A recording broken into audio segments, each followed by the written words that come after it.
Supreme কোর্টের রায়ে চাকরিহারা প্রায় 26,000 শিক্ষক শিক্ষিকা ও অশিক্ষক কর্মী। এই পরিস্থিতিতে অথই জলে পড়েছেন তারা। চাকরিহারাদের প্রায় সকলেই তাকিয়ে রাজ্য সরকারের দিকে। সোমবার নেতাজি ইন্ডোরে চাকরিহারাদের সঙ্গে সাক্ষাৎ করলেন মুখ্যমন্ত্রী মমতা ব্যানার্জি। সেখানে মুখ্যমন্ত্রী সাফ জানিয়ে দেন তিনি বেঁচে থাকতে যোগ্যদের কারো চাকরি কেড়ে নিতে দেবেন না। শুনে নেওয়া যাক তিনি ঠিক কি বলেছেন।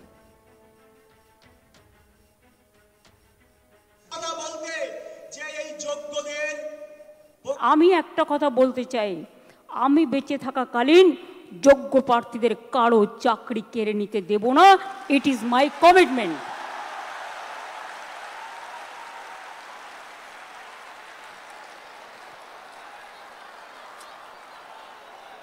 শিক্ষা ব্যবস্থাকে ভেঙে পড়ার জন্য, ভেঙে ফেলে দেওয়ার জন্য, শিক্ষা ব্যবস্থাকে ভেঙে ফেলার জন্য একটা চক্রান্ত চলছে, একটা পরিকল্পনা চলছে।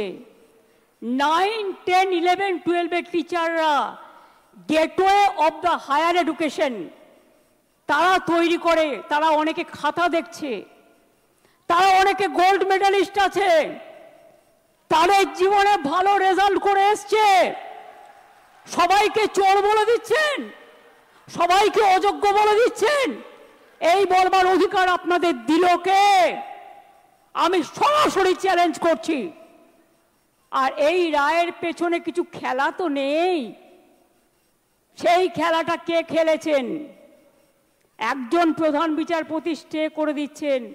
আমরা তো মনে করি আইনের সম্মান একজন যেটা করে, উচ্চ আদালতের সর্বোচ্চ আদালত ন্যায় দেবেন, এটাই আমরা আশা করি। বিচারের বাণী যেন নীরবে নিভৃতে না কাঁদে, এটাই আমরা আশা করি। আমরা আশা করি কণ্ঠ আমার রুদ্ধ আজকে, বাসি সঙ্গীত হারা অমাবস্যার কারা। লুপ্ত করেছে আমার ভুবন দুঃস্বপ্নের তলে, তাই তো তোমায় শুধাই অশ্রু জলে। যাহারা তোমার বিছাইছে বায়ু, নিভাইছে তব আলো, তুমি কি তাদের ক্ষমা করিয়াছ? তুমি কি বেসেছ ভালো? আমরা সরকারের পক্ষ থেকে শিক্ষা ব্যবস্থা যাতে ভেঙে না পড়ে, তার জন্য আমরা প্রথমে আমি একটু কোর্টের ভাষায় বলি। কোর্টের ভাষাটা, তার কারণ মনে রাখবেন, কোর্ট যখন একটা রায় দেয়, সে রায়টাই নাকি চূড়ান্ত রায়। সেই জন্য একটু কোর্টের ভাষায় বলি। সুপ্রিম কোর্ট বলেনি কে যোগ্য কে অযোগ্য, তালিকা দেয়নি। সরকারকে যোগ্য ও অযোগ্যদের আলাদা করার সুযোগ আদালত দেয়নি। ফ্যাক্ট ফাইন্ডিং এর অনুমতিও দেয়নি। সিবিআই যা যা কাগজপত্র চেয়েছিল তদন্ত করার জন্য, এসএসসি সব কাগজপত্র তাদের দিয়ে সাহায্য করেছিল। আমরা লয়ার কাদের দিয়েছিলাম শুনে রাখুন।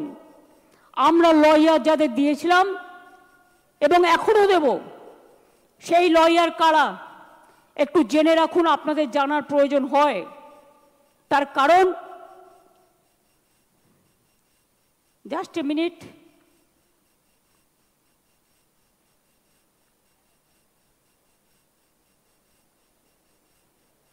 সম্ভবত আমার যতটুকু মনে আছে অভিষেক মনু সিংভি ছাত্রদের হয়ে লড়েছে।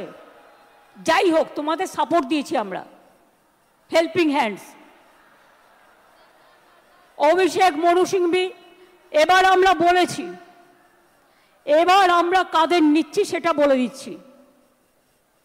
আমরা অভিষেক মনু সিংভিকে বলছি, আমরা কপিল সিব্বলকে বলছি, আমরা রাকেশ দ্বিবেদীকে বলছি, আমরা কল্যাণ ব্যানার্জিকে বলছি, আমরা প্রশান্ত ভূষণকেও বলতে বলেছি, এবং তাছাড়াও আরও অনেক লিগাল ফার্ম থাকবে যারা রাজ্য সরকারের হয়ে যোগ্য টিচারদের সমর্থনে আইনের লড়াই করবে।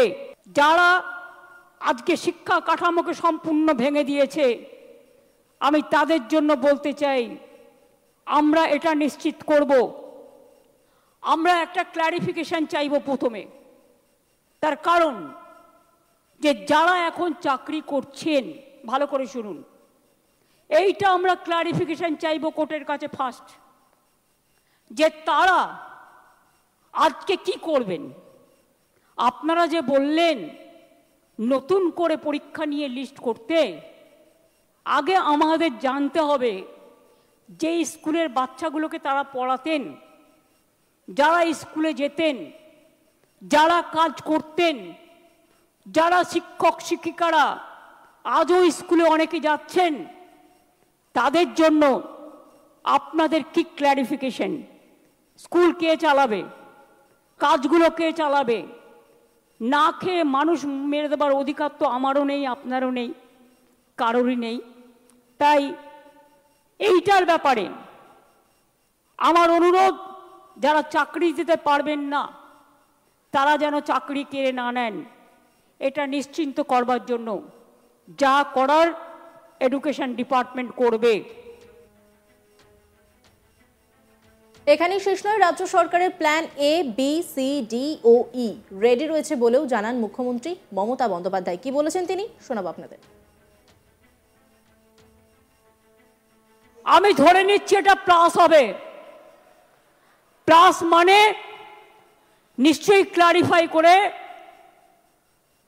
Let the good sense prevails, এবং তারা যারা যোগ্য তাদের চাকরি না কেড়ে নিয়ে তাদের কাজ করবার সুযোগ দেবেন।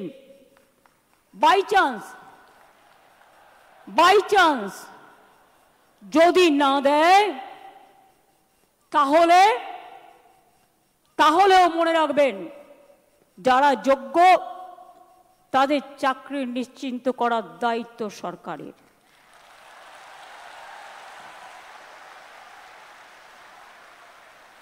পরিষ্কার বলছি, কোনো রাগঢাক নেই। সুপ্রিম কোর্টের আইন অনুযায়ী করব। কিভাবে করব? যখন কেউ পথ দেখায়, পথের মধ্যেই পথ খুঁজে নেয়। পথে চলতে গেলে গর্ত আসতে পারে, পথে চলতে গেলে কিছু রাস্তা ভাঙা থাকতে পারে, বাট ভাঙা রাস্তা পেরিয়েই মানুষকে এগিয়ে যেতে হয় সফল রাস্তায়। এবং তাই মনে রাখবেন, আমাদের plan A ready, B ready, C ready, D ready and E ready. মনে রাখবেন, এই যোগ্য টিচারদের চাকরি যাতে কোনোভাবে না যায়। আমি ধরে নিচ্ছি এটা প্লাস হবে। প্লাস মানে নিশ্চয়ই ক্লারিফাই করে let the good sense prevails. অন্যান্য খবরের আপডেটের জন্য অবশ্যই নজর রাখুন আজ তাক বাংলার ইউটিউব স্ট্রিমিংয়ে। লাইক, কমেন্ট, শেয়ার এবং সাবস্ক্রাইব করতে ভুলবেন না।